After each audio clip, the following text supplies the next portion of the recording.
Dustin Poirier became the 8th fighter in UFC history to reach 20 octagon victories on Saturday when he defeated Conor McGregor in their highly anticipated trilogy bout.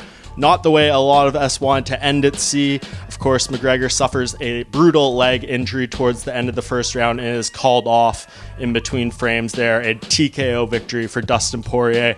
Definitely think the fight was trending strongly in his direction as we got towards the end of that round. I think if it had spilled over into a second, Poirier was definitely looking good, and may have got another stoppage of McGregor in that second round like we saw in the second fight. But nevertheless, it ends this way and opens the door maybe for a fourth fight between the two sometime down the line. If you're Dustin Poirier and his wallet, that's probably a good thing. Conor McGregor, maybe not so much. We'll see what ends up happening with him. But for Poirier, this of course sets him up in prime position to challenge Charles Oliveira for the UFC lightweight title. This is the fight Poirier should have been in before this trilogy came about. He should have been fighting for that vacant lightweight belt when Khabib Nurmagomedov vacated it, but he of course took this fight against McGregor. Can't blame him at all for that, and comes out with the win here, and now he is right back in position to have the showdown with Oliveira. Definitely a big fight, one of the biggest fights I think in this division's history, just because these two have had such a storied road inside the octagon. I believe the most fights ever combined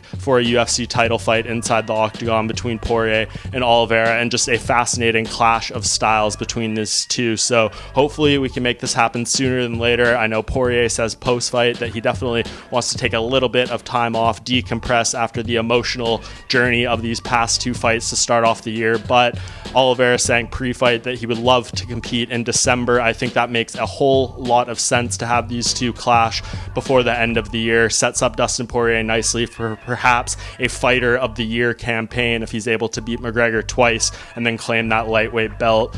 Nevertheless, a huge moment for Dustin Poirier. We know what is next for him. It is Charles Oliveira. Now it is just a matter of finding out the particulars of when exactly this fight is going to go down.